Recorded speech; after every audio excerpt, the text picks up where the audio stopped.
J'aimerais lire la version français courant. La Bible dit ceci. Voilà pourquoi maintenant que j'ai entendu parler de votre foi dans le Seigneur Jésus et de votre amour pour tout le croyant, je ne cesse pas de remercier Dieu à votre sujet. Je pense à vous dans mes prières. C'est l'apôtre Paul qui parle. On appelle ça verset 1. Je suis dans le verset 1er, chapitre 1er, le verset 15, 16. Et je suis maintenant au verset 17. Et la Bible dit ceci. Et je demande au Dieu de notre Seigneur Jésus-Christ, au Père glorieux, de vous donner par l'esprit de sagesse, qui vous le révélera et vous le fera connaître. Écoutez le verset 18. Qu'il ouvre vos yeux à sa lumière. Toi, tu as quelle version? Non, tu vas lire Semeur, c'est mieux. Afin que vous compreniez à quelle espérance il vous a appelé, quelle est la richesse et la splendeur de bien destiné à ce qui lui appartient, et quelle est la puissance extraordinaire dont il dispose pour nous le croyants. Cette puissance est celle-là même que Dieu a manifestée avec tant de force. Quand tu lis la suite, tu verras lorsqu'il a ressuscité Jésus. Je suis dans 1 Roi, chapitre 5, le verset 13. Ceux-là qui ont lu Ségan, ces textes, c'est dans 1 Roi, chapitre 4, le verset 33. Mais si tu n'as pas lu Ségan, tu as Semeur, tu as Darby. C'est 1 Roi, chapitre 5, les versets 13. 1 Roi, chapitre 5, les versets 13. On est là, ensemble ce soir, cet après-midi. Est-ce qu'on est là cet après-midi? Je ne vous sens pas. 1 Roi chapitre 5, le verset 13, il est écrit. Il a décrit les plantes du cèdre du Liban jusqu'à la branche d'hysope, écoutez, qui pousse sur les murailles. Alléluia. Il a décrit les plantes du cèdre du Liban jusqu'à la branche d'hysope qui pousse sur les murailles. Alléluia. On peut s'arrêter là. Acclamons pour la parole du Seigneur. S'il vous plaît, j'ai l'impression comme si je me suis trompé d'adresse. Rassurez-moi que je suis à la Mijec. Alléluia. Un très bon sens, s'il te plaît. Alors, je rends grâce à Dieu qui nous donne l'opportunité d'être là. Ces deux fois, c'est étrange de venir ici en invité. Mais je rends grâce à Dieu qui nous fait l'honneur d'être là ce soir. Et un grand merci au cordon Jonathan. En tout cas, il est toujours là à nos côtés. Vraiment que Dieu te bénisse. Merci aussi pour l'honneur. Alors, il était prévu que nous ayons un voyage réussi. Alors je l'ai dit, donc je suis à la Mijec, ce n'est plus de la Mijec. Alors réinitialisation, c'est un programme de la Mijec. Donc ça, si vraiment tu peux m'aider à faire ces programmes, et il a accepté, vraiment un grand merci. Et il a aussi changé mon thème, vraiment un grand merci encore. Je me soumets et je suis très content de te revoir encore, toi qui es là. Tu es heureux aussi.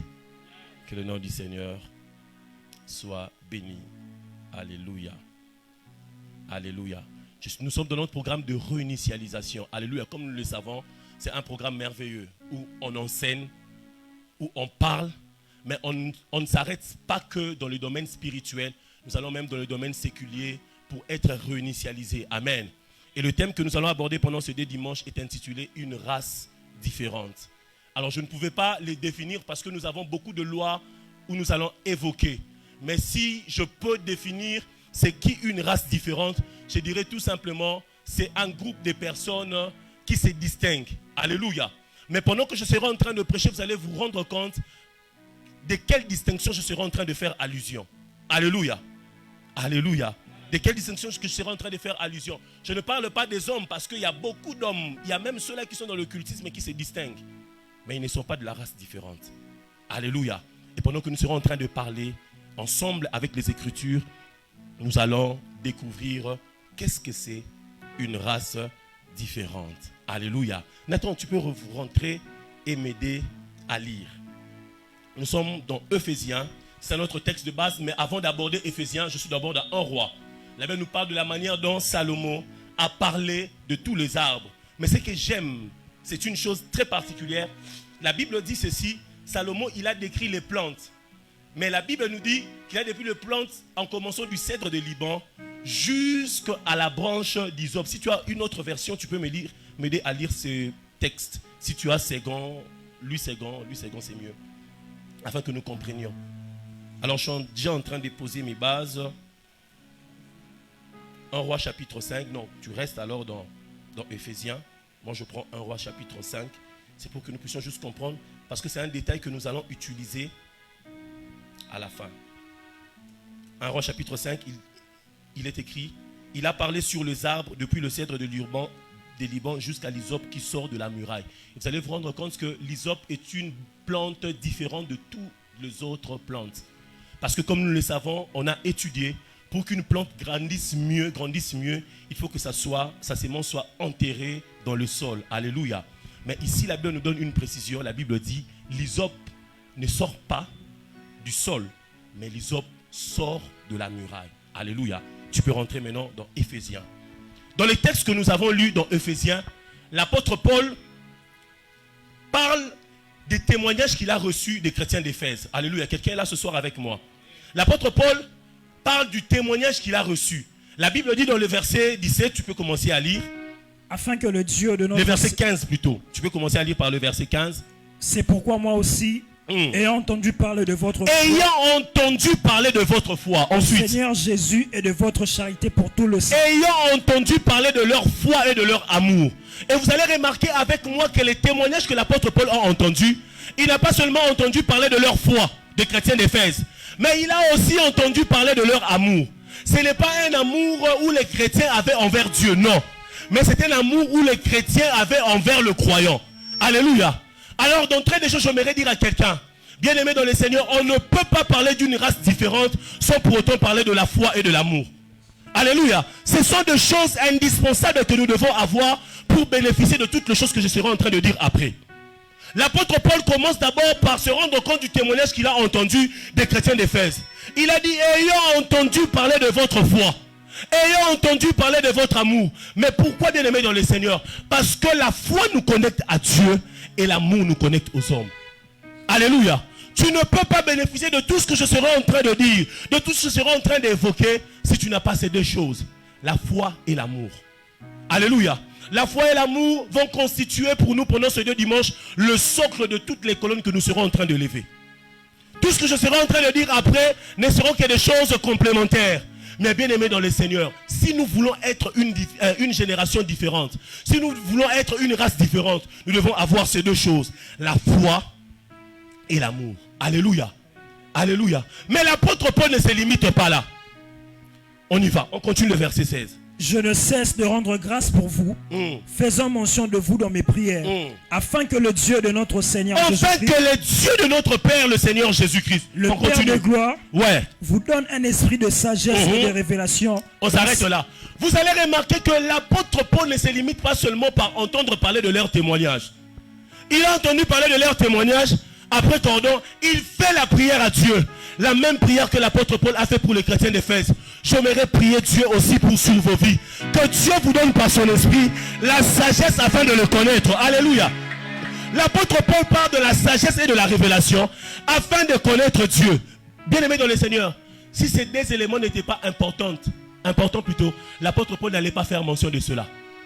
S'il n'y avait que la foi et l'amour qui étaient très importants, je dis bien très important, il allait se limiter là.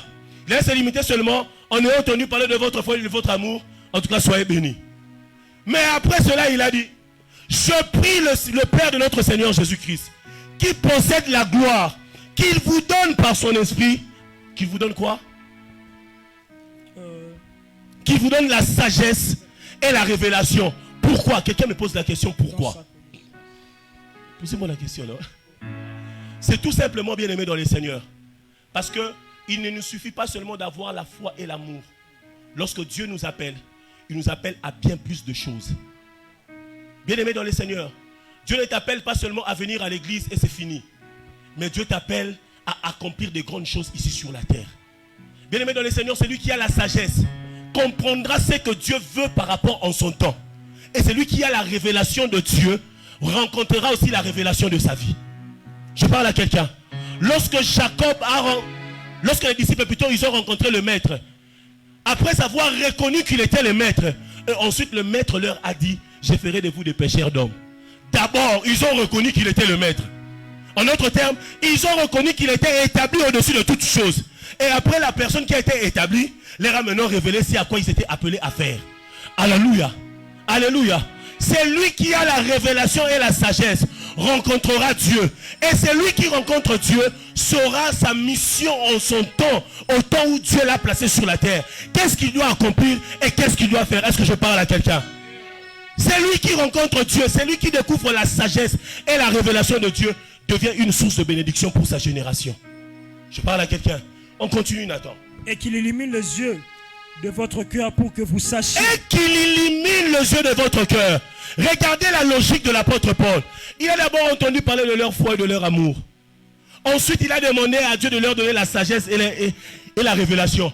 Ensuite, il prie que le Dieu leur illumine, qu'il illumine les yeux de leur cœur. J'aimerais rappeler quelqu'un. Les personnes que l'apôtre Paul parle, ce sont déjà des chrétiens. L'apôtre Paul n'écrit pas à des païens, mais il écrit à des chrétiens.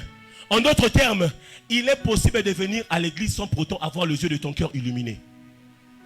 Il est même possible de servir Dieu, mais ne pas avoir les yeux de ton cœur illuminés. C'est que l'apôtre Paul voulait leur dire tout simplement, ne restez pas de lumière de position, soyez des lumières dans votre vécu. Alléluia. N'est-ce pas que la Bible dit que vous êtes la lumière du monde? C'est ça la lumière de position. Toutes les fois où tu donnes ta vie à Jésus, Dieu fait de toi la lumière du monde. C'est ça la lumière de position. Mais il est possible d'être la lumière de position, mais ne pas avoir les yeux illuminés. Je parle à quelqu'un ce soir. Je parle à quelqu'un. Notre lumière ne dépend pas du soleil, mais notre lumière dépend de Dieu. Alléluia. Notre lumière dépend de Dieu. Et celui qui est éclairé par les pères est différent. Alléluia. C'est pourquoi j'étais en train de dire aussi tantôt, bien aimé dans le Seigneur, il ne suffit pas seulement d'avoir foi en Dieu. Il ne suffit pas seulement de venir à l'église, d'avoir l'amour pour ton prochain. Tu dois découvrir qu'est-ce que Dieu t'a appelé à accomplir ici sur la terre. Lorsque Dieu illumine les yeux de ton cœur, tu découvres ce que Dieu t'a réellement donné comme mission ici sur la terre. Bien aimé dans le Seigneur, la lumière du Père peut venir dans ta vie sous forme d'une nouvelle idée. La lumière de Dieu dans ta vie peut venir sous forme d'une nouvelle stratégie à mettre en place pour tes affaires. La lumière de Dieu peut venir dans ta vie sous forme d'une vision. La lumière de Dieu peut venir dans ta vie sous forme d'une manière d'entreprendre. Alléluia. C'est un dimanche de réinitialisation. Alléluia. Alléluia. Il dit qu'il illumine les yeux de votre cœur. Parce qu'il est possible de faire 50 ans en Christ et ne pas avoir les yeux illuminés. La preuve, on a nos parents, non? Ils nous ont montés sur la voie du Seigneur, non? Mais qu'est-ce qu'ils ont fait après? Alléluia. Au moins qu'elle soit pasteur. Parce qu'il est possible de passer 80 ans prophète, mais ne pas avoir les yeux illuminés. Alléluia. Il dit que je prie le Père de notre Seigneur Jésus-Christ. Je fais cette prière sur quelqu'un cet après-midi. Que Dieu illumine les yeux de ton cœur. Je suis en train de prier Dieu. Alors que nous sommes dans notre dimanche de réinitialisation, que Dieu illumine réellement les yeux de ton cœur. Alléluia. La lumière que Dieu emmène dans nos vies change notre manière de voir les choses. Mais continuez, Papa Nathan. Pour que vous sachiez quelle est l'espérance qui s'attache à son appel, quelle est la richesse de la gloire de son héritage. Quelle est la richesse de sa gloire, des richesses qu'il met à notre disposition. Mon frère, ma soeur, si tu n'es pas illuminé par Dieu, tu ne connaîtras pas tes potentiels. Je parle à quelqu'un. Il y a des gens qui ont des potentiels. Il y a des chrétiens qui ont des potentiels. Tant que Dieu n'a pas illuminé ta vie, tu ne te rendras pas compte de tes potentiels. Je parle à quelqu'un. En termes d'idées, ceux-là qui sont dans le domaine d'entrepreneuriat disent qu'il y a 3 sortes d'idées. Il y a des idées créatrices, il y a des idées innovantes, mais il y a aussi des idées d'opportunités, soit opportunes. Mais la 3e catégorie d'idées, généralement, ceux-là qui sont dans le domaine d'entrepreneuriat, disent que c'est pour des gens qui ont de l'argent. Alléluia. À réfléchir à l'issouté. Sont maintenant les personnes qui viennent avec leurs idées et lui il finance. Alléluia. Et lorsque Dieu illumine ton cœur, les yeux de ton cœur, tu découvres tes potentiels. Yo mo comprendre que non, ngana makasi na ba idée créatrice. Alléluia. Je connais un frère, il est comme ça. Donc yes, il y a des idées innovantes. En tout cas, il n'est pas fort. Mais si tu viens seulement, tu lui dis mon cher, en tout cas, je veux que nous puissions mettre en place une idée pour tel domaine. Ogoyo kapenda sagesse infiniment variée de Dieu. Alléluia. Et il y a de ces genres de personnes. Quand Dieu illumine ton cœur, tu découvres quoi? La richesse de sa gloire. C'est ça ce qui est écrit. Hein? La richesse de sa gloire. Tu découvres tes potentiels. Tu découvres que non, je n'étais pas seulement un simple frère. Je savais aussi réfléchir dans tel domaine. Je n'étais pas qu'un simple frère. Je savais aussi planifier, mettre en place tel projet. Je parle à quelqu'un ce soir. Mais c'est seulement si tu es illuminé par Dieu. Si seulement tu es éclairé par Dieu. Si seulement tu as les yeux de ton cœur éclairés. C'est alors que tu seras en mesure de découvrir ces richesses. Alléluia. Et j'ai toujours l'habitude de dire aux gens, là ça ne dépend que de moi, ça n'engage que moi. La plus grande guerre que nous allons connaître ici sur la terre ne sera pas une guerre nucléaire. Mais la plus grande guerre que nous allons connaître ici sur la terre, ça sera une guerre des lumières. Alléluia. Vous allez vous rendre compte que ceux-là qui partent à l'occultisme vont rechercher la lumière. Et ceux-là aussi qui sont dans le monde, ils ont leur lumière à eux. Vous n'avez jamais entendu quelqu'un dire que non, miracle, il n'est pas dans l'occultisme, il n'est pas aussi en Dieu. Mais en juger miracle. Oh, Namoni, il faut s'amuta ici. Alléluia. Mais il n'est pas en Christ, il n'est pas aussi dans l'occultisme. Alléluia. Parce que pour les hommes animaux, le surnaturel est quelque chose d'impossible. Alléluia. On dit maintenant, il y a normalité. Oh, il faut. Alléluia. Et c'est comme ça avec les personnes. Et nous aussi qui sommes dans le Seigneur, bien-aimés dans le Seigneur, nous avons notre lumière. C'est pourquoi j'aimerais dire à quelqu'un, ta lumière n'est pas la lumière du soleil. En soi déjà le soleil est un astre lumineux. Le soleil n'est pas la lumière. La lumière qui éclaire ta vie, c'est la lumière qui vient de ton Père qui est dans le ciel. La lumière qui éclaire ta vie, c'est ce qu'on appelle de l'illumination spirituelle. Alléluia. Et c'est la guerre que nous allons connaître en ce temps, la guerre des lumières, où toutes les parties chercheront à mettre en place leur sagesse, où toutes les parties chercheront à mettre en place leur intelligence. Et je suis en train de bénir Dieu pour l'équilibre qu'il y a maintenant à l'église. Vous savez, l'église des réveils des années 90, ce n'est pas l'église des réveils d'aujourd'hui. Est-ce que vous le savez? Aux années 90, on disait Tika no nyonso, nzamba opesa yo bomo. Yango ba père ba koko ba tika nyonso. Nzambe. Mais aujourd'hui, on voit maintenant un équilibre.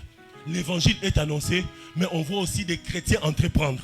L'évangile est annoncé, on voit aussi des chrétiens chefs d'entreprise. L'évangile est annoncé, on voit aussi des chrétiens dans plusieurs domaines.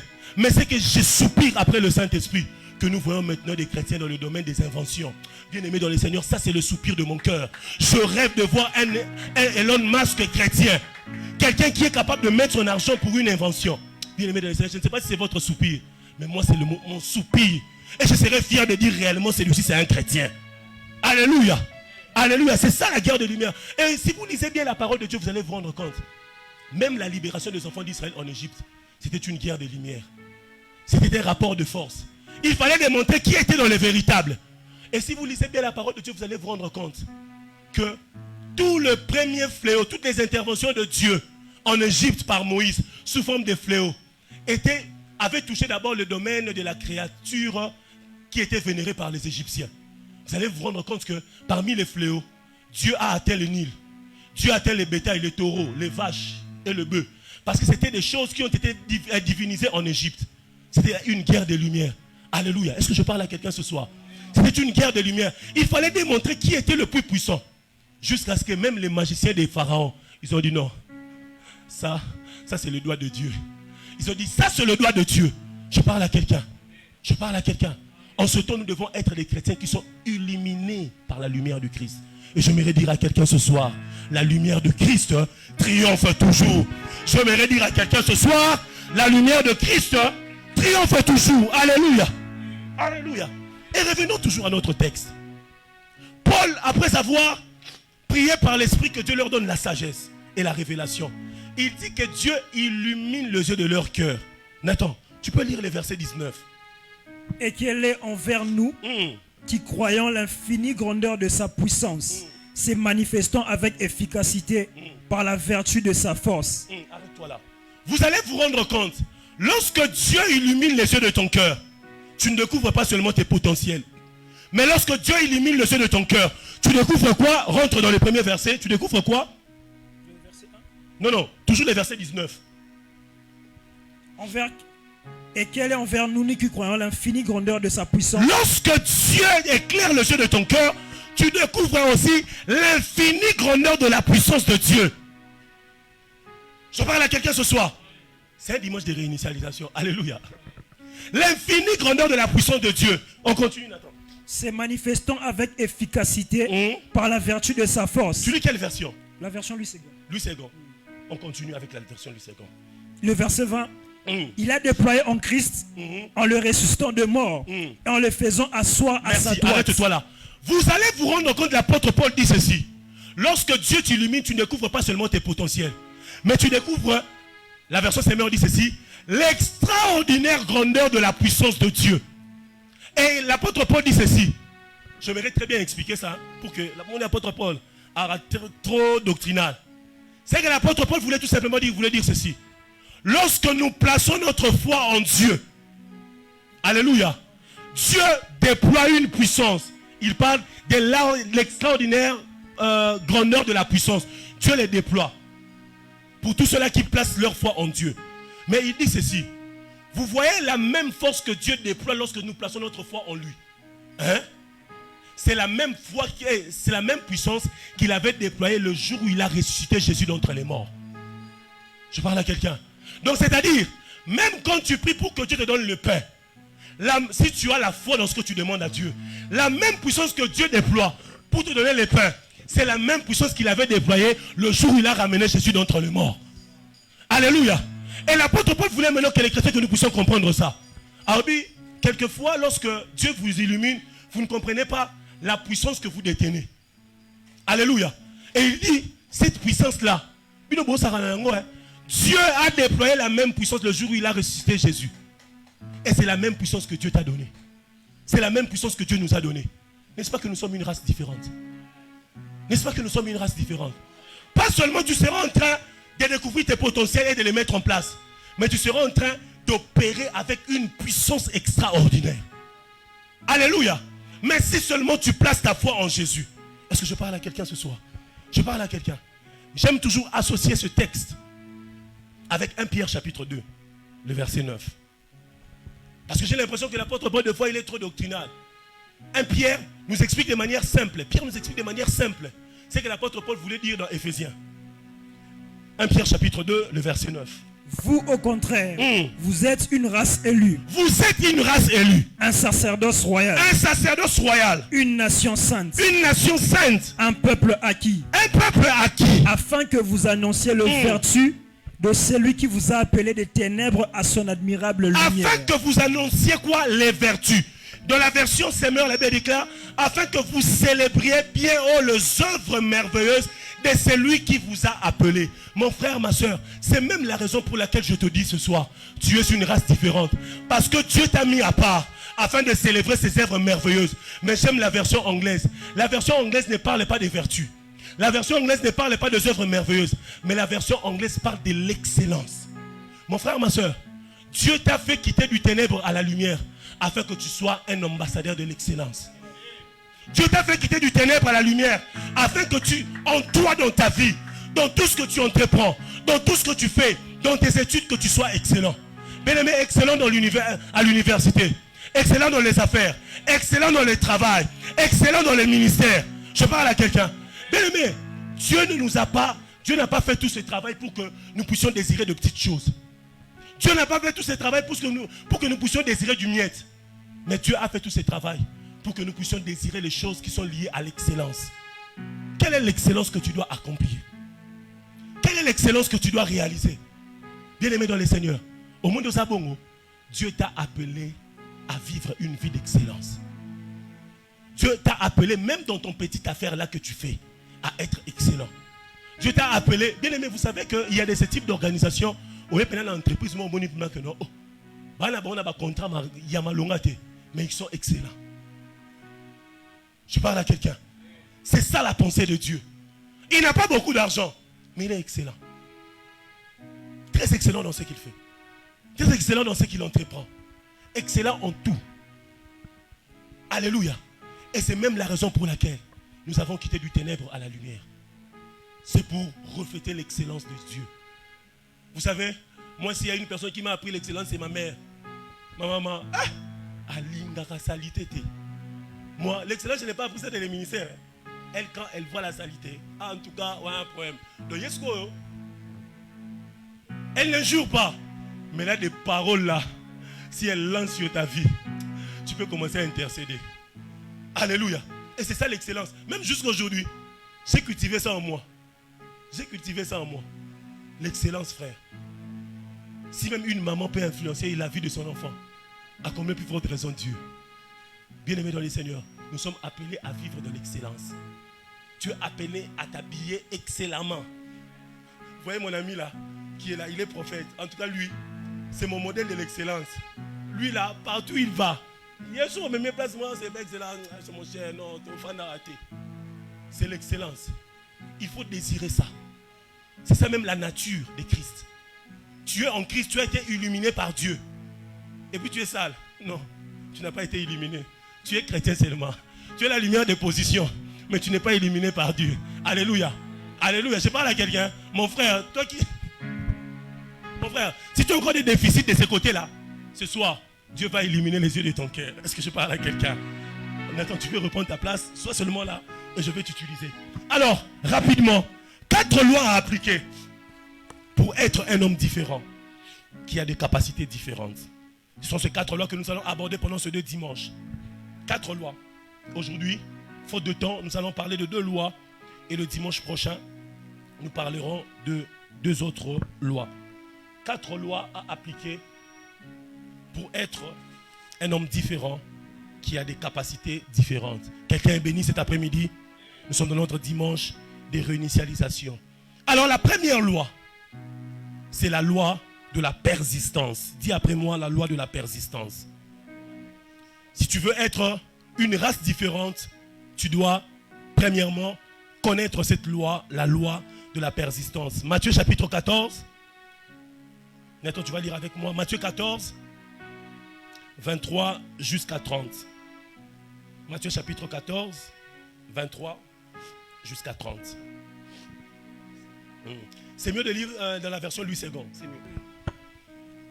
Quand il lui renvoyait, il monta sur la montagne pour prier à l'écart. Et comme le soir était venu, il était là seul. La barque. Saute le verset 25. À la 4e veille de la nuit, Jésus alla vers eux, marchant sur la mer. Quand les disciples le virent marcher sur la mer, ils firent troubler et dirent, c'est un fantôme. Et dans leur frayeur, ils poussèrent de cris. Jésus leur dit aussitôt, rassurez-vous, c'est moi, n'ayez pas peur. 28. Pierre lui répondit, Seigneur, si c'est toi, ordonne que je vienne vers toi. On continue. Et il dit, viens Pierre, sorti de la barque. Qu'est-ce que Jésus dit? Viens Pierre. Jésus lui demande de venir. On continue, Nathan.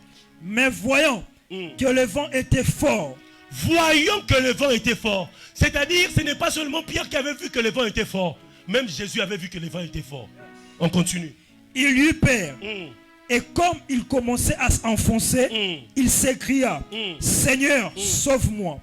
Aussitôt Jésus étendit la main, le saisit et lui dit, homme de peu de foi. Homme de peu de foi. Seigneur dit, ta foi est faible. On continue. Pourquoi as-tu douté? Pourquoi as-tu douté? Ces textes m'étonnent toujours. Comment expliquer? Nous avons tous lu ici que les vents étaient forts. Mais comment est-ce que Dieu demande à Pierre, pourquoi tu as douté? Ta foi est faible. Comment expliquer? Normalement, Jésus devait lui poser la question, pourquoi tu as eu peur du vent? Mais Jésus lui pose la question, pourquoi tu as douté? Bien-aimé dans les Seigneurs, alors que la Bible dit clairement que le vent était fort, ce que j'aime dans ce passage est que le langage de Jésus était différent du regard de Pierre. Pendant que Pierre voyait le vent, Jésus voyait son cœur. Bien-aimé dans les Seigneurs, quelquefois les choses qui nous empêchent d'être persistants, ce n'est pas ce qui se passe autour de nous, mais ce qui se passe à l'intérieur de nous. Je parle à quelqu'un. Jésus avait vu que le vent était fort. Même Jésus lui-même, il a vu. Tout le monde a vu. Mais il lui pose la question, pourquoi tu as douté? Bien-aimé dans les Seigneurs, Jésus voulait tout simplement que Pierre ait confiance en ce que Jésus lui avait dit. Jésus lui a dit, viens, c'est-à-dire marche. Mais lui, il a vu le vent. J'aimerais dire à quelqu'un ce soir, si tu veux être persistant dans ce que Dieu t'a dit, aie le regard fixé sur Jésus. Alléluia. Alléluia. Tu veux être de la race différente, bien-aimé dans les Seigneurs, aie le regard fixé sur Jésus. C'est lui qui est persistant. Bien-aimé, celui qui a le regard fixé sur Jésus ne perd pas sa vision. Celui qui a le regard fixé sur Jésus ne perdra pas sa vision même lorsque son père est mort. Celui qui a le regard fixé sur Jésus ne perdra pas sa vision même lorsqu'il a des difficultés financières. Celui qui a le regard fixé sur Jésus, bien-aimé, ne changera pas de projet parce qu'il y a déficit budgétaire ou soit parce qu'il n'a pas de partenaire. Celui qui a le regard fixé sur Jésus, bien-aimé dans le Seigneur, ne quitte pas l'œuvre de Dieu malgré les problèmes. Celui qui a le regard fixé sur Jésus, bien-aimé, ne perd pas la foi même lorsque les tempêtes soufflent. Alléluia. Est-ce que je parle à quelqu'un? Je parle à quelqu'un. Tu ne seras pas différent si tu te comportes de la même manière que tous les autres. Alléluia. Tu veux être différent, sois persistant dans ce que Dieu t'a dit. Alléluia. Dieu lui avait demandé de marcher, mais il a eu peur du vent. Et c'est comme ça avec plusieurs personnes. Vous n'êtes pas de la race des hommes et des femmes qui sont différents, tout simplement parce que vous ne persistez pas. Vous ne persistez pas parce que vos regards ne sont pas fixés sur Jésus. Qu'est-ce que Jésus t'a dit? Qu'est-ce que Dieu a dit sur ta vie? Il y a certaines personnes, bien aimées, vous savez, moi j'ai toujours l'habitude de le dire. Mon frère,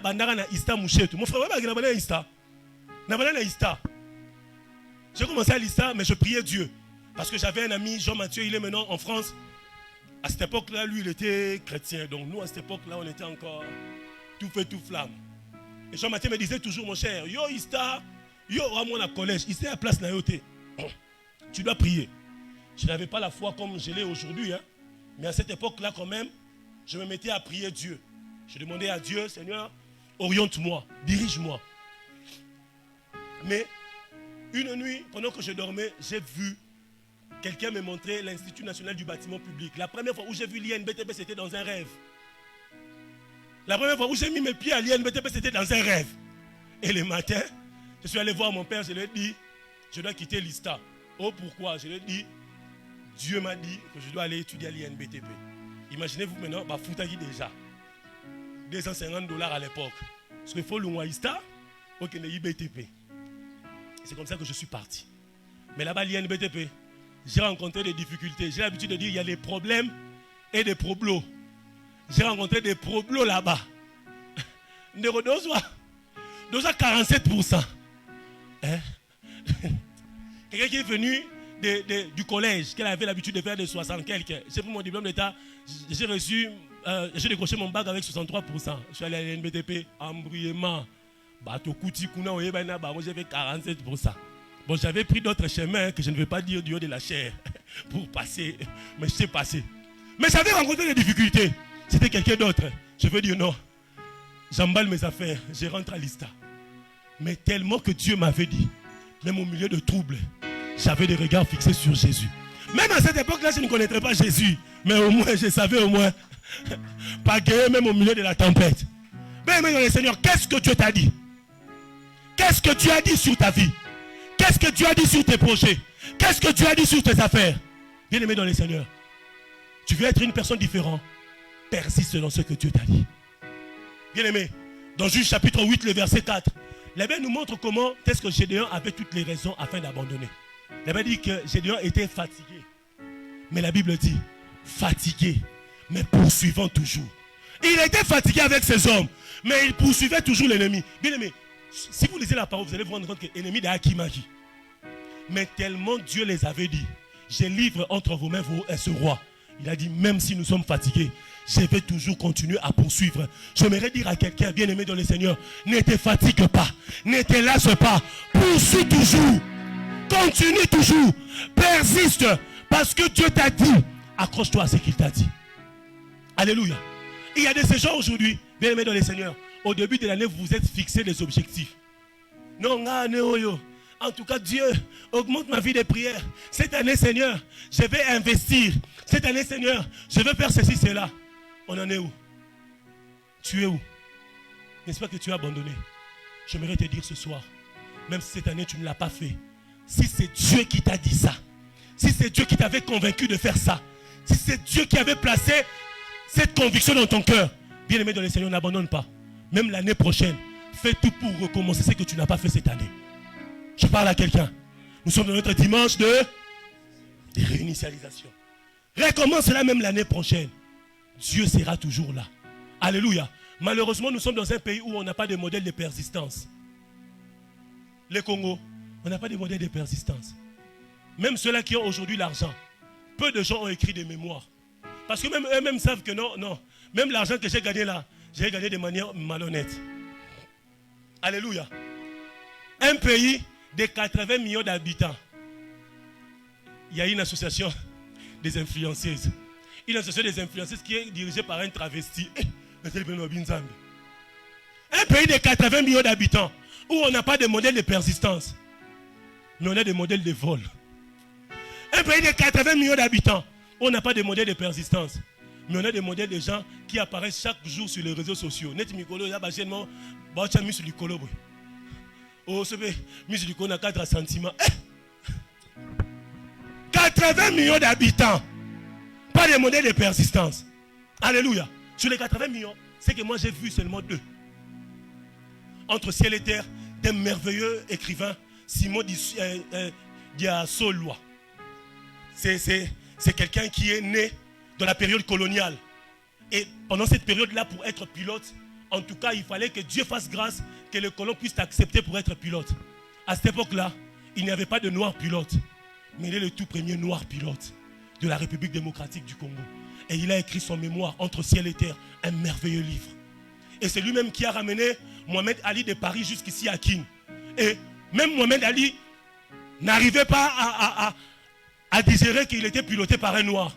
Il lui a dit, toutes les fois où en Amérique on nous parle de noirs, on nous parle de Tarzan, on nous parle de la jungle, mais on ne savait pas qu'en Afrique il y avait un noir aussi intelligent. Un merveilleux livre.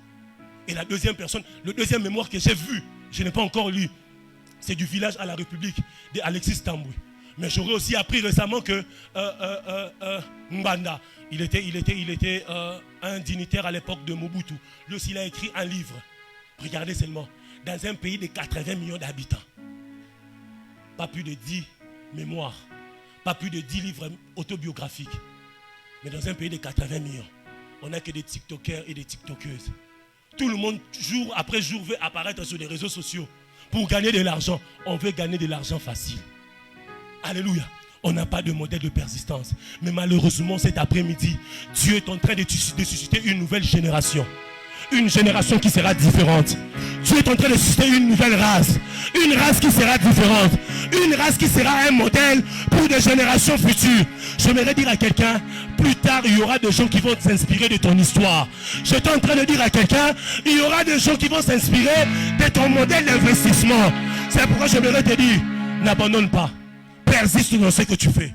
Alléluia. Persiste dans ce que tu fais. Plusieurs abandonnent. Le jour où j'ai suivi l'histoire de Colonel Sanders, vous savez, depuis que le jour où je me suis lancé dans le monde d'entrepreneuriat, frère, je ne suis que les documentaires des modèles. Les colonels Sanders, des KFC là, les poulets que nous mangeons là, bon, si on a eu l'occasion de les manger, nous ici on a notre poulet de KFC. Alléluia. Ce type-là, il a tenté 108 fois de trouver un restaurant qui pouvait franchiser son poulet. Mais il n'a pas trouvé. 107 jusqu'à la 108e, il a trouvé quelqu'un. Bien aimé dans le Seigneur, quel modèle. Sur d'autres cieux, on a des modèles. Mais dans notre pays seulement. Bien aimé dans le Seigneur, il y a des projets que Dieu a placés dans ton cœur. Il y a des visions que Dieu a placées dans ton cœur. Bien aimé dans le Seigneur, n'abandonne pas. Persiste, quelles que soient les tempêtes, quelles que soient les difficultés que tu vas rencontrer. Persiste. Je parle à quelqu'un ce soir. J'aimerais de dire à la Mijec ce soir, l'Éternel même a besoin des ouvriers qui sont persistants. La Mijec a besoin des membres qui sont persistants. La Mijec a besoin de gens qui sont persistants. Bien aimé dans le Seigneur, il y a de ces bénédictions qu'on libère que sur les problèmes et sur des gens qui ont lutté avec nous jusqu'à la fin. Alléluia. Il y a des gloires qui sont réservées qu'aux personnes qui luttent jusqu'à la fin. Même la Bible déclare à celui qui vaincra. C'est cette personne-là. C'est-à-dire pour vaincre, il faut persister jusqu'à la fin. Bien aimé dans le Seigneur, si tu avais commencé, tu ne l'auras pas. Il y a des bénédictions qu'on ne peut libérer que sur des personnes qui ont lutté avec nous jusqu'à la fin. Lisez avec moi 1 Roi chapitre 19, le verset 3, 2 Rois chapitre 2. Vous allez vous rendre compte que Élisée n'était pas le premier fils des prophètes d'Élisée. Et Élisée plutôt n'était pas le premier fils des prophètes d'Élie. Élisée, lorsqu'il a bénéficié de la double portion, c'est tout simplement parce qu'il avait persisté jusqu'à la fin. Avant qu'Élisée ne vienne, quand la Bible parle de fils des prophètes, c'était les fils d'Élie. À l'époque, il y avait des écoles de prophètes. Et il y avait un prophète majeur qui gouvernait toutes ces écoles. En d'autres termes, Élie était leur père à tous. Donc, si Azoboua qui a Élisée manteau, il n'était pas le seul. Il y avait des fils de prophètes. Et si vous lisez même dans 2 Rois, vous allez vous rendre compte que ces fils de prophètes-là, ils se sont limités sur le Jourdain. Batiki, Élisée et Morakat ici. Bien aimé dans les seigneurs, c'est lui qui devait avoir la double portion. Était la personne que Élie avait laissée dans 1 Roi chapitre 19. La Bible déclare que Élie eut peur. Il voulait aller au mont Horeb. Mais il a dit non, avant que je parte à Horeb, je dois d'abord aller laisser mon serviteur à Beersheba. Alléluia. S'il était un modèle de persistance, il allait dire à son maître, je ne te laisserai pas. Je vais aussi partir avec toi. Mais lui, bien aimé, la Bible ne le dit pas. Mais je suis sûr, lui aussi il avait peur. Si déjà le maître a peur, alors les serviteurs, lui aussi il aura peur. Donc, il a voulu rester à Beersheba pour sauver sa vie. Non pas parce que seulement son maître le désirait. Parce qu'avec Élie et Élisée, son maître souhaitait même à ce qu'il reste à Bethel. Mais il a dit, aussi longtemps que l'Éternel est vivant, je ne te laisserai pas. Bien aimé dans les seigneurs, c'est la raison pour laquelle il a reçu la double portion. Il y a de ces bénédictions qui sont libérées que sur les personnes qui ont persisté jusqu'à la fin. Je parle à quelqu'un ce soir. Je parle à quelqu'un. Et il y a des gloires qui sont réservées seulement à ceux-là qui persistent. À ceux-là qui persistent. À ceux-là qui persistent. Dans 2 Samuel chapitre 19, la Bible nous parle d'un homme. J'aime beaucoup cet homme. Barzillai de Manaïm. Un homme dont on a parlé de lui que dans un court moment. Cet homme, il a fait du bien à David pendant que David fouillait Absalom son fils. Dans 2 Samuel chapitre 19. Mais dans 2 Rois, et dans 1 Roi plutôt, chapitre 2, David dit à Salomon, ne laisse pas mourir en paix Joab. Mais entre nous, qui était Joab? Joab, il était le fidèle compagnon, le fidèle serviteur de David. Son fidèle serviteur, qui a été avec David pendant tout le moment difficile. Il a été avec David dans la royauté. Il a été avec David, il a combattu pour David. Mais David dit à Salomon, ne les laisse pas mourir en paix. Pourquoi? Parce qu'à la dernière minute de ses services, il a fauté. Il a fauté. Et la Bible, et après, David dit à Salomon, mais tu traiteras avec bonté le fils de Barzillai de Manaïm. Alors que quelqu'un qui avait fait du bien à David pendant un court moment. Mon frère, j'aimerais te dire, il y a de ces gloires qui ne sont réservées qu'aux personnes qui persistent. Bien-aimé dans le Seigneur, reste fidèle jusqu'à la fin. Reste loyal jusqu'à la fin. Reste ouvrier jusqu'à la fin. Même si tu commences à prêcher, même si tu commences à libérer des révélations et des révélations, tu vas rester toujours fils dans cette œuvre. Je parle à quelqu'un. Je parle à quelqu'un. Un message à Boïté.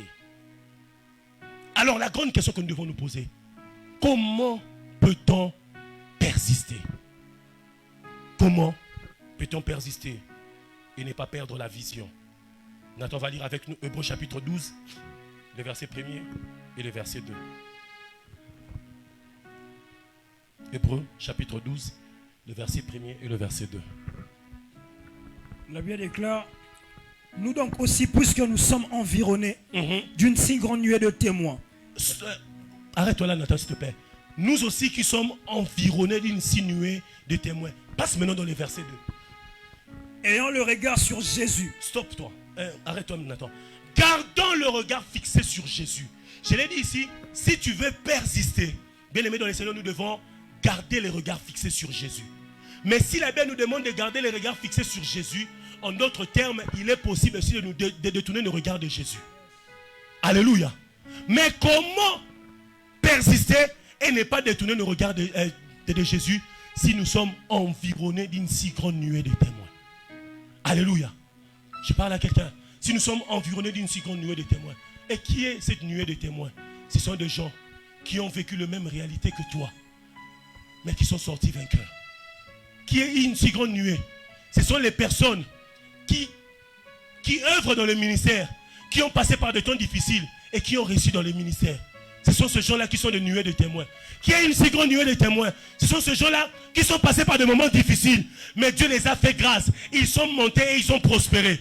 Alléluia. Ce sont eux cette nuée de témoins. Mon frère, j'aimerais te dire ce soir, si tu veux persister dans ce que Dieu te dit, ce lieu est pour toi une si grande nuée de témoins. Je parle à quelqu'un. Bien-aimé dans le Seigneur, Deux fois, nous minimisons l'effet de se réunir ici avec les gens et prier. Vous savez, j'étais en train de dire à mon ami pendant que nous étions en retraite, j'étais en train de lui dire, la fois où j'ai compris que j'ai commencé la vie chrétienne, c'est le 29 janvier. Après le 29 janvier, j'ai compris que j'avais maintenant commencé une vie chrétienne. Vous voyez le jour où j'ai déposé à la MIJEC, c'est ce jour-là que j'ai commencé la vie chrétienne. C'est ce jour-là où tu dois prier, non pas parce que tu dois prêcher, mais tu dois prier pour toi. Tu dois méditer, non pas parce que tu dois prêcher, mais tu dois méditer pour toi. C'est le jour où j'ai appris cordon à vite tomber et à vite me relever. Je suis en train de lui dire, c'est ce jour-là que ma vie chrétienne a commencé. Et ce jour-là, je me suis rendu compte de l'importance d'être à la MIJEC.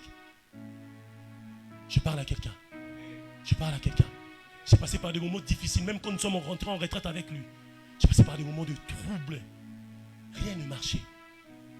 Et c'est par là que Dieu m'a emmené dans sa présence pour me parler. Vous voyez ces choses-ci que je suis en train de vous dire. Il va très bien se rappeler. Ce sont des choses qu'on a eu à partager dans la retraite.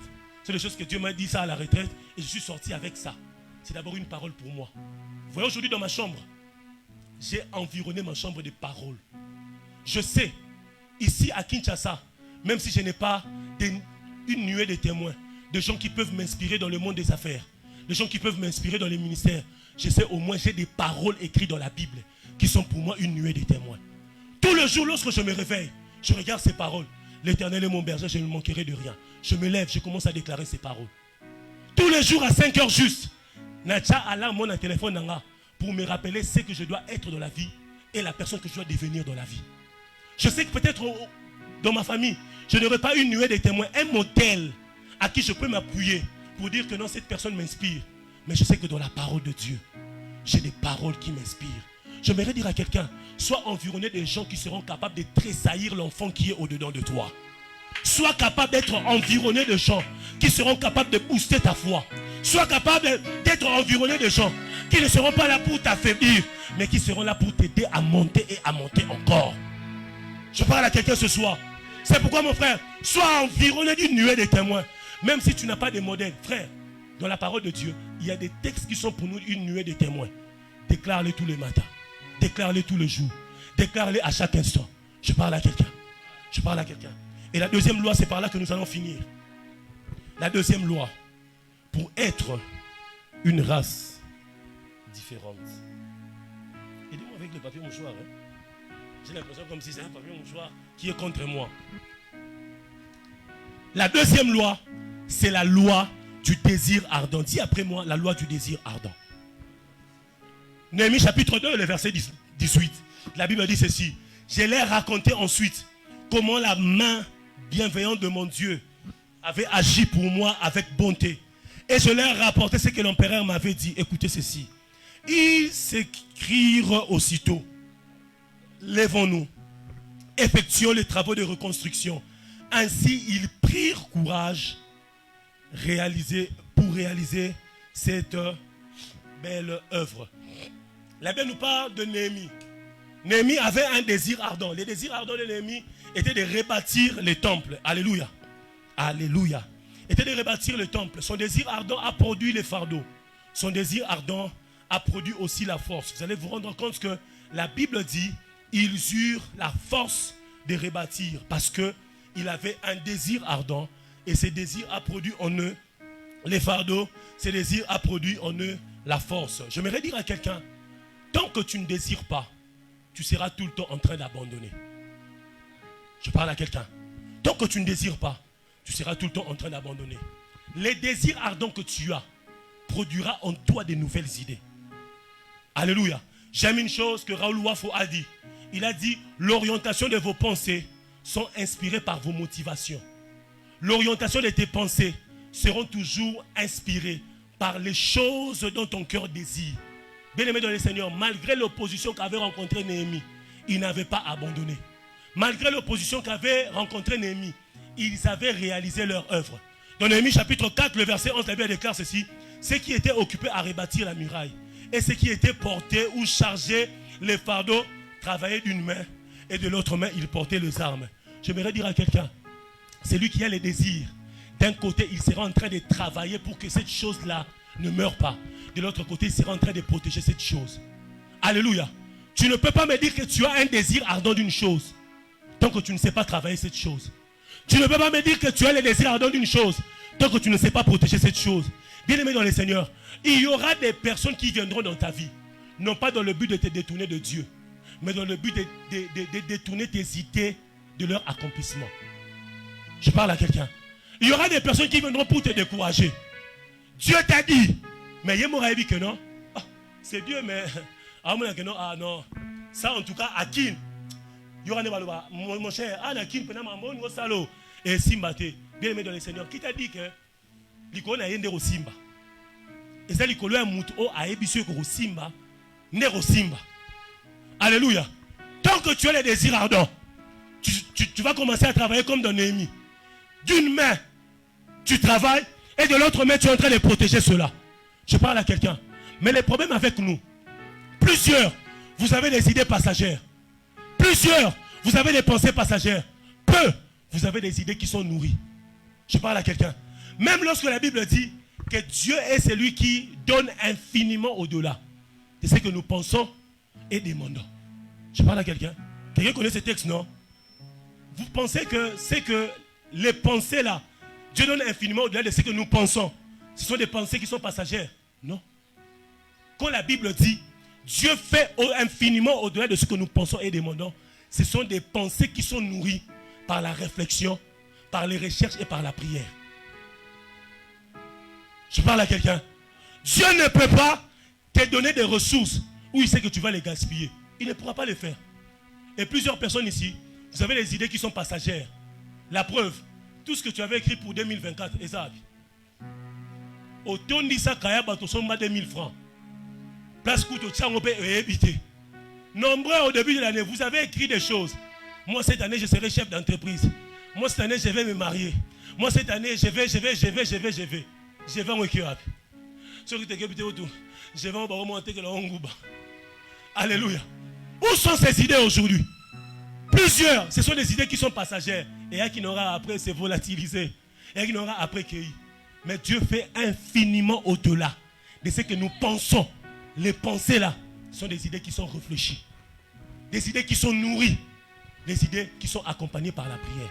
Je parle à quelqu'un. Dieu n'est pas un gaspillateur. Dieu ne te donnera pas dans le but que tu puisses gaspiller. Celui qui a des idées passagères créera seulement de l'effervescence. Mais celui qui a des idées nourries, bien aimé, ces idées nourries vont produire en lui les désirs. Cordon. Les idées nourries produisent les désirs ardents.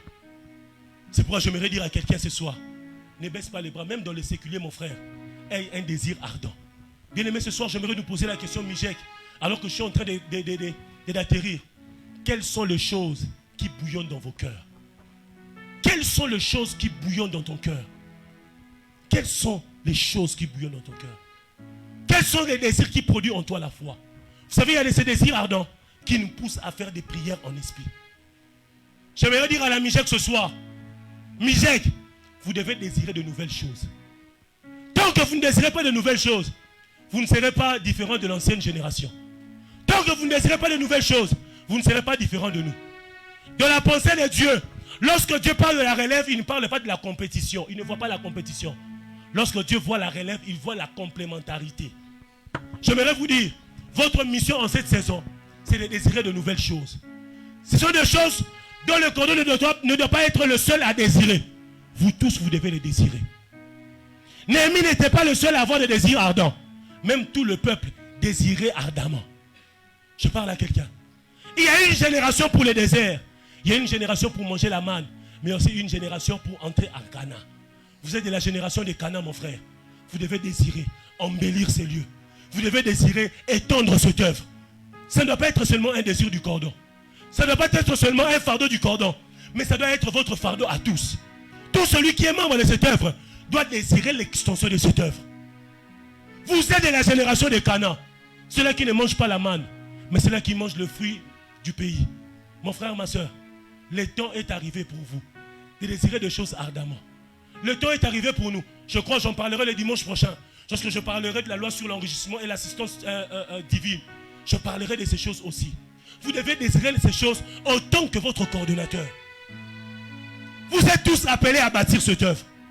Vous êtes tous appelés à rebâtir. Néhémie avait dit, regardez l'opprobre. Frères et sœurs, À la fin, ça ne sera pas seulement son opprobre, ça sera l'opprobre de tous. C'est pourquoi vous devez vous lever comme un seul homme. Avoir un même désir. Bâtir cette œuvre. Est-ce que je parle à quelqu'un? Je parle à quelqu'un. La différence qu'il y avait entre Moïse et Josué. Moïse devait diriger avec les bâtons. Mais Josué devait diriger avec l'épée. Ce n'est pas parce que Josué avait remplacé Moïse que Josué avait pris aussi les bâtons de Moïse. Josué devait diriger à sa manière. C'est ça la différence.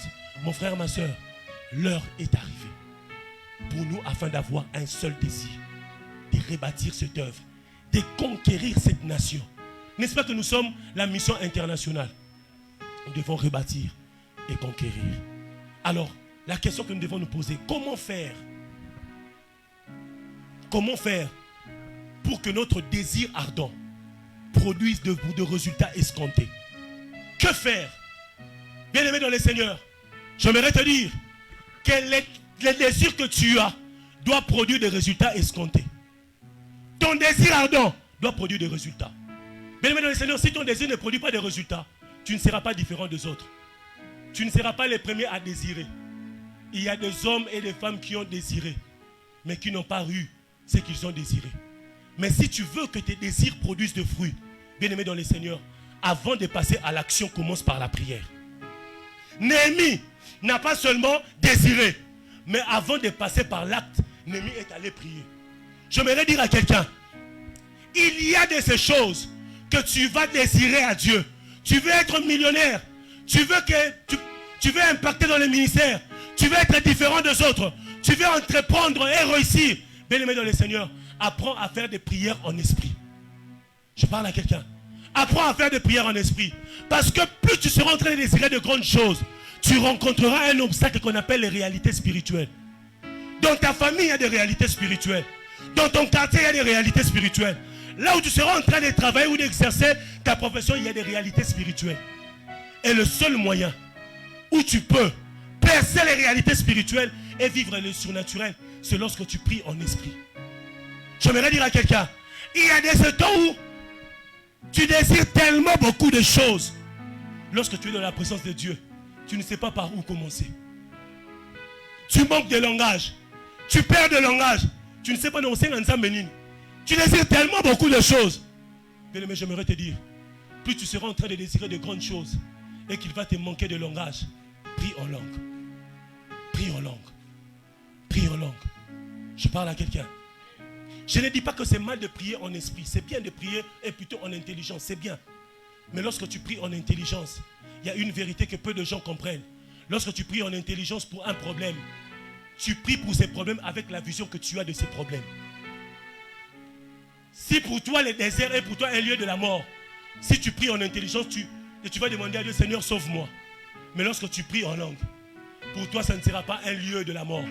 Lorsque tu pries en langue, tu pries avec la vision que le Père a de ses problèmes. Oh my God, oh my God, oh my God. Lorsque tu pries en langue, tu pries avec la vision du Père. C'est pourquoi, mon frère, apprenons à ribocher-kéler. Frère, lorsque tu seras en train de rencontrer des difficultés, malgré les désirs, tu sais que dans ta famille, les gens ne réussissent pas. Tu sais que dans ta famille, les gens ne se marient pas. Mais lorsque tu pries pour le mariage, ne prie pas seulement en intelligence. Parle en langue. Sois en train de vibrer. Même lorsque tu seras en train d'évoluer dans les affaires, tu auras une opposition. Frère, prie en esprit. Prie en langue. Ce que j'aime, de Cordon Jonathan, lorsque nous prions en esprit, premièrement d'abord, nous cherchons à édifier notre homme intérieur. Alléluia. Et celui qui édifie son homme intérieur, mon ami a l'habitude de dire, se verse dans sa racine, veut dire s'enraciner avant de s'émerger. Alléluia. Celui qui édifie son homme intérieur aura une foi ferme. Comment expliquer? Dans Luc chapitre 18, Jésus parle de la prière, mais il finit par évoquer la foi. Il dit, cette femme qui cherchait à ce qu'on puisse lui rendre justice, Jésus-Christ dit, elle a importuné le juge, elle a importuné le juge. Mais à la fin, Jésus-Christ dit, lorsque le Fils de l'homme viendra, trouvera-t-il la foi? Comment expliquer? Il commence par la prière, mais il finit par la foi. J'aimerais dire à quelqu'un, il y a des miracles que tu seras en train de voir dans ta vie. Non pas parce que tu as fourni des efforts, mais parce que tu as été dans la présence de Dieu. La présence de Dieu engendre la foi. La présence de Dieu nourrit la foi. J'aimerais dire à quelqu'un, la créature écoute les langages des humains. La créature écoute le langage des hommes, mais la créature exécute que les ordres des hommes de foi. C'est pourquoi, mon frère, plus tu rencontres des difficultés, plus tu apprends à prier à langue. Mon frère, que ce soit la journée, que ce soit la nuit, apprends à prier en esprit. Je parle à quelqu'un. Et la deuxième de choses que la Bible nous parle lorsqu'on prie en langue. Prier en langue vient pour que nous puissions exprimer les mystères. Dis après moi les mystères. Dis après moi les mystères. Est-ce qu'il y a quelqu'un qui croit au mystère ce soir? Est-ce qu'il y a quelqu'un qui croit au mystère ce soir? J'aimerais te dire, toutes les fois où tu pries en langue, tu dis des mystères à Dieu. Et aucune personne ne peut dire des mystères à Dieu cordon et Dieu laisser sa vie sans mystère. Toutes les fois où tu dis des mystères, Dieu fera de ta vie une vie de mystère. C'est la raison pour laquelle nous avons lu ces textes. Celui qui prie en langue cordon, il est comme l'hysope. Dis après moi l'hysope. La Bible dit ceci. L'hysope pouvait pousser sur les murailles. Bien aimé dans le Seigneur, quelle est cette plante qui pousse sur les murailles? En d'autres termes, mon frère, toutes les fois où tu parles en langue, tu es comme de l'hysope. En soi, rien ne te sera impossible. Oh, est-ce que je suis en train de parler à une génération hysope? J'aimerais dire à quelqu'un, lorsque tu pries en langue, tu es comparable à une hysope.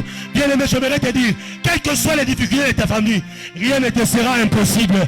Rien ne te sera impossible. Même si on a dit dans ta famille, le jeune ne se marie pas, dites-leur, je suis de la génération de l'hysope.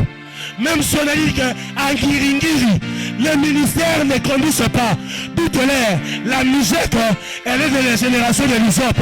Même si Balobi, à qui personne ne peut percer, dites-leur, je suis de la génération de l'hysope. Cordon, est-ce que tu sais que dans l'arche, Dieu avait demandé à Noé de faire entrer tous les animaux qui étaient sur la surface de la terre et qui volaient dans les airs. N'est-ce pas? Mais ce n'étaient pas tous les animaux qui étaient entrés. Dans l'arche, il était seulement entré les animaux qui vivaient sur la surface de la terre et qui volaient dans les airs, pas les animaux qui étaient dans l'eau. Vous savez pourquoi, cordon? Parce que dans l'arche, il n'y a pas de piscine. Dans l'arche, il n'y a pas des étangs. Bien aimé dans les seigneurs, ce qui était un danger pour les animaux qui vivaient sur la surface de la terre n'était pas un danger pour ceux-là qui vivaient dans l'eau. J'aimerais dire à quelqu'un, le temps est arrivé où tu seras de la génération de l'hysope. Rien ne te sera impossible. Oh, je ne sais pas si je suis en train de parler à une génération hysope. J'aimerais te dire ce soir, rien ne te sera impossible parce que tu es de la génération de l'hysope. Dis à ton voisin, je suis de la génération de l'hysope. Dis ceci sur l'hysope. Alors que tu es en train de les déclarer, je libère sur ta vie une saison de différence. Alors que tu es en train de les déclarer, j'aimerais déclarer sur ta famille une saison de différence. Alors que tu es en train de déclarer dans ta vie, tu ne dépendras pas de milieu, mais tu dépendras de ton Père. Tu ne dépendras pas des circonstances, mais tu dépendras de ton Père. Tu ne dépendras pas de l'argent que tu as en main, mais tu dépendras de Dieu. Parce que tu es de la génération de l'hysope. Je ne sais pas ce qu'on a dit sur toi, mais dites-leur, je suis différent. Je ne sais pas ce que les gens ont dit sur ta vie, mais dites-leur, je suis de la génération de l'hysope. Je ne pousse pas que sur le sol, je peux pousser même sur la muraille. Je ne pousse pas que sur le sol, je peux pousser même sur la pierre. Misek, j'aimerais déclarer ce soir, j'aimerais inaugurer une saison de différence. J'aimerais inaugurer sur vos vies une saison de différence. J'aimerais inaugurer ce soir une saison de différence. Élevons nos voix, déclarons cela. Déclare cela en Christ. Déclare que nous sommes différents. Déclare que je suis différent. Dis à Dieu, je réussirai. Dis à Dieu, j'irai de l'avant. Dis à Dieu, je prospérerai.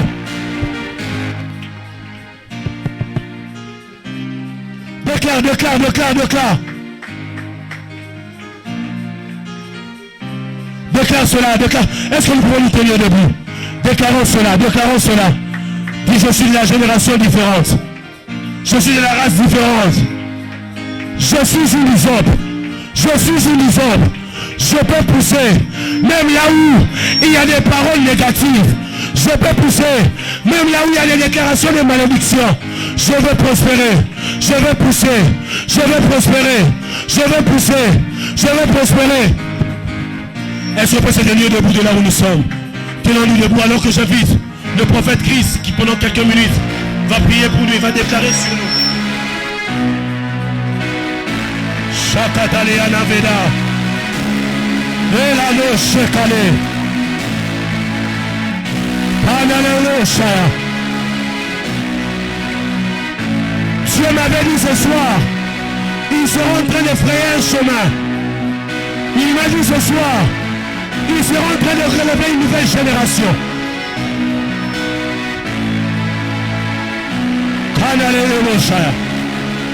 Avant que les prophètes déclarent des paroles, je veux que nous puissions pendant quelques minutes, nous serons en train de parler en langue.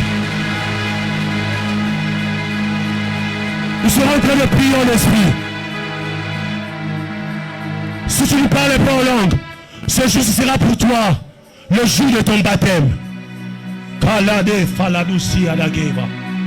Kane la loka balia madeva. Shela deva la desupale avade. Kane le debosa. Dis de mystère ce soir. C'est une soirée de mystère. C'est une soirée de mystère. C'est une soirée de mystère. C'est une soirée de mystère.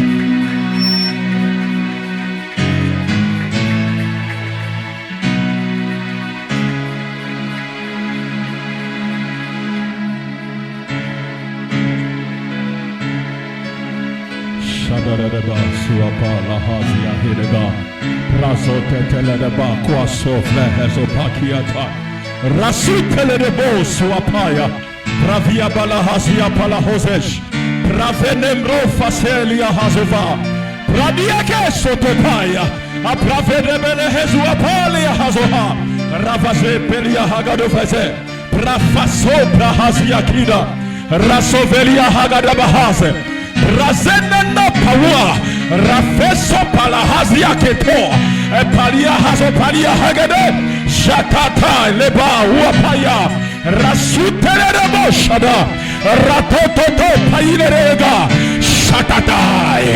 Palakuseria palahazia paya. Elevoso shadada. Tu restes sur la même gamme. Dans le nom puissant de Jésus. Je veux que en ce moment, Dieu est en train d'élever quelqu'un.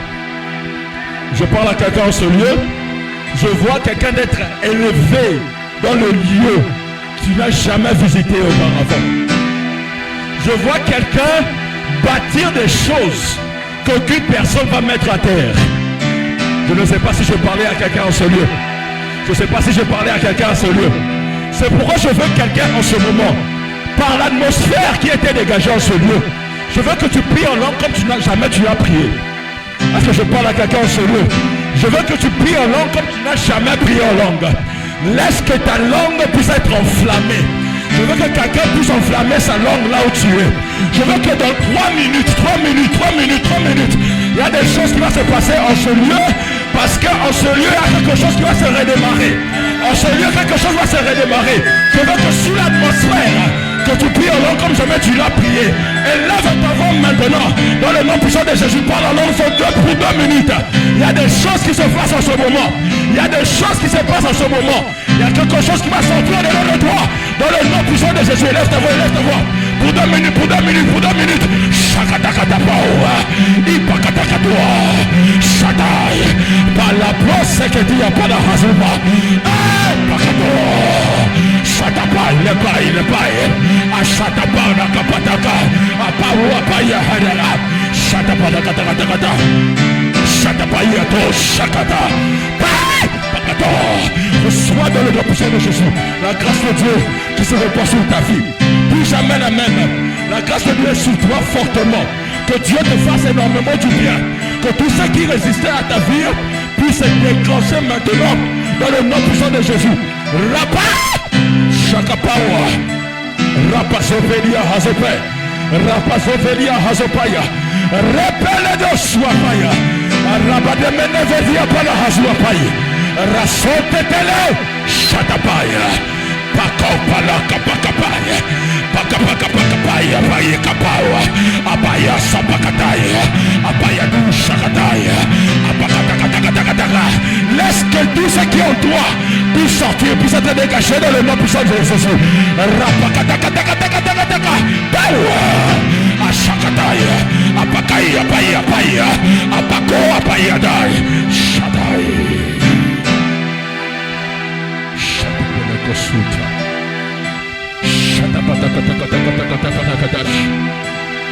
Je tends ma main vers le ciel. Je déclare dans le nom puissant de Jésus. Partout il y a réinitialisation, il y a redémarrage. Est-ce que je parle à quelqu'un en ce lieu? Partout il y a réinitialisation, il y a redémarrage. On ne peut que redémarrer quelque chose qui a été bloqué. Et je parle à toute chose qui a été bloquée dans ta vie. Qu'à partir de ce soir, qu'un redémarrage puisse toucher ta vie maintenant. Qu'un redémarrage puisse toucher ta vie maintenant. Qu'un redémarrage puisse toucher ta vie maintenant. Qu'un redémarrage puisse toucher ta vie maintenant. Un redémarrage puisse toucher ta vie maintenant. Un redémarrage dans le nom puissant de Jésus. Je parle à ces affaires qui ont été bloquées, à ces finances qui ont été bloquées, à tous ceux qui ont été bloqués. Je déclare redémarrage, redémarrage, redémarrage, redémarrage dans le nom puissant de Jésus. Et quand on parle de réinitialisation, à part le redémarrage des choses qui ont été bloquées, j'ai l'image à l'époque quand on jouait la Play 4 ou à Play 2. À l'époque, quand vous jouez, CD bloqué. Alors, je parle à quelqu'un. Tant que CD sont bloqués, il faut la CD. Au pangousa CD. Est-ce que je parle à quelqu'un? C'est-à-dire à chaque fois que CD est bloqué, il faut sa CD. Au revoir CD. Oh, je parle à quelqu'un. Parce qu'à chaque moment où il y a réinitialisation, il faut se retirer. Alors je parle à quelqu'un en ce lieu. Quand je suis en train de parler en ce lieu, je vois quelqu'un s'est retiré. C'est dire ces choses doivent s'arrêter aujourd'hui. Ces choses doivent s'arrêter aujourd'hui. Plus la même chose dans ma vie, plus la même chose dans ma famille. Tu te retires. Et quand tu te retires, c'est pour essuyer. Que toutes les saletés qui étaient là, tu l'enlèves. Quand tu te retires, c'est pour dire ce travail, tout ce qui ne marchait pas, je l'enlève. Je parle à quelqu'un en ce lieu. Je veux quelqu'un qui redémarrage. Je veux quelqu'un qui réinitialisation. Se passe dans ma vie aujourd'hui. Je parle à quelqu'un. Je veux que quand on va prier, je vais m'arrêter là. Tu vas retirer les CD. Je ne sais pas c'est quoi ton CD. Ton CD peut être tes études. Le CD peut être ton travail. Le CD peut être tes finances. Mais il y a quelque chose qui les bloque. Tu as besoin de réinitialisation parce qu'il y a quelque chose qui bloque. Je parle à quelqu'un ici. Je ne sais pas pour moi, mais pour toi. Moi, dans ma vie, il y a des choses qui bloquent. Mais toi aussi, si tu sais que dans ta vie, il y a des choses qui bloquent, tu as besoin de ces redémarrages. Et Dieu t'a mené en ce lieu pour redémarrer les choses. Est-ce que je parle à quelqu'un? Est-ce que je parle à quelqu'un? Après avoir retiré les CD, tu essuies. Tu remets. Quand tu remets, tu appuies quoi? Allumer. Et quand ça allume, osez là. Je ne sais pas. Je ne sais pas si les gens jouent la play comme moi. Osez là, osez. Et Simba, et les cas. Tant osez là, on a prière. On a appliqué pour notre travail. Lobby Babo Yakio. Obi cette fois-ci, nous sommes en Rakawana. Il a dit, l'homme de Dieu a dit, la foi. La prière augmente la foi. Elle nourrit la foi. Là où tu es échoué hier, à partir d'aujourd'hui, redémarre les choses. Recommence les choses. Recommence les choses. Car aujourd'hui, il y a eu redémarrage. Je parle à quelqu'un en ce lieu. Je parle à quelqu'un en ce lieu. Je déclare aujourd'hui, tu vas redémarrer. Tu vas redémarrer. Dieu te voit aujourd'hui pour redémarrer les choses. Je ne sais pas si je parle à quelqu'un. On va prier. La deuxième chose que la réinitialisation fait, on ne nous réinitialise pas pour le futur. La réinitialisation, ce n'est pas pour aller au futur. C'est pour aller au passé. Je parle à quelqu'un. La réinitialisation, ce n'est pas pour aller au futur. Mais c'est pour aller à un passé que Dieu avait prévu pour toi, qui n'est pas encore réalisé à cause de certaines voies que tu as prises. La Bible nous dit, au commencement, Dieu créa l'homme et la femme, et Dieu les bénit. Je parle à quelqu'un. il leur bénit. Il dit, soyez quoi? Féconds, multipliez-vous, assujettissez, dominez. C'est votre nature. Je parle à quelqu'un. En 2 minutes, je vous laisse ici. Mais après, Adam et Ève ont péché. Ils se sont séparés de l'état initial. Depuis Adam jusqu'à Jésus, on a été dans un monde qui a été séparé de l'état initial. Maintenant, Jésus nous emmène à un état que Dieu avait prévu pour nous. Jésus vient redémarrer. Jésus vient redémarrer tout ce qui a bloqué tout au long des années. Et je parle à quelqu'un. Ça veut dire, quand tu redémarres ta vie par la prière, par la foi, ce qui arrive, tu assujettis les choses. Tu commences à multiplier. Tu commences à dominer. Tant que tu n'as pas encore dominé un terrain de ta vie, ça veut dire le redémarrage. Tu n'as pas bien fait. Il faut aller encore t'y retirer. Je parle à quelqu'un en ce lieu. Je parle aujourd'hui à quelqu'un en ce lieu. Quelque chose se réinitialise pour toi. Et je veux en 1 minute, regarde ta situation devant de toi. Et je laisse le micro passer et éclaircir déjà la parole de Dieu. Ta vie ne sera plus la même. En réalité, je te donne 14 jours. Oh, jusqu'au dimanche prochain. Jusqu'au dimanche prochain. Que tu puisses vivre le redémarrage qui a commencé aujourd'hui. Qu'à partir de demain, que ta vie puisse être chamboulée. Que ta vie puisse être chamboulée. La Bible nous dit que Abraham était rempli de foi et n'a pas s'ensalé aux promesses de Dieu. Je prie dans le nom puissant de Jésus que tes problèmes puissent s'ensaler devant la promesse de Dieu et puissent se réajuster.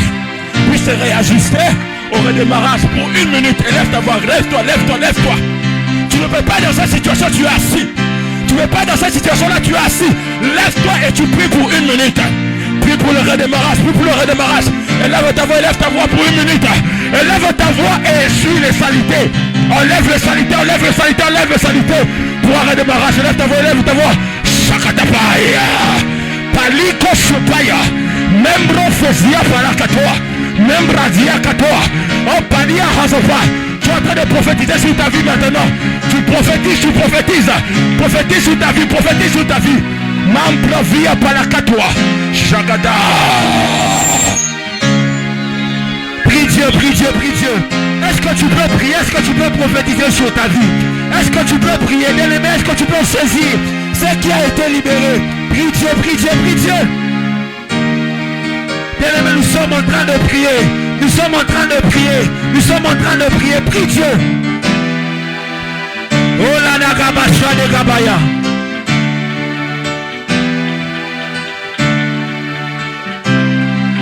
Tu reçois ce miracle dans le nom de Jésus. Tu reçois ce miracle dans le nom de Jésus. Les choses ne seront plus les mêmes dans ta vie. Je le déclare dans le nom de Jésus. Alors que je me tiens du haut de cette chair, je déclare dans le nom de Jésus que les choses ne seront plus les mêmes. Dans ta vie professionnelle, dans ta vie relationnelle, dans le domaine de tes promesses, je déclare dans le nom de Jésus que les choses ne seront plus les mêmes. Vis la grâce de Dieu.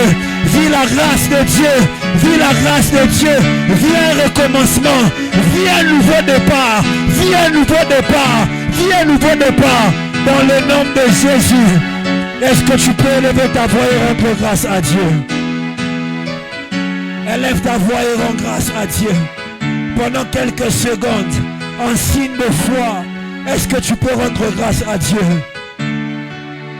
En signe de foi, est-ce que tu peux rendre grâce à Dieu? La dagaba shade gabaya mandeleva. Le braya mandelegaya sauvé. Et prendez-le de mandelegaya. Bien-aimé, rends grâce à Dieu. Oh la dagaba se te lever. Rends grâce à Dieu.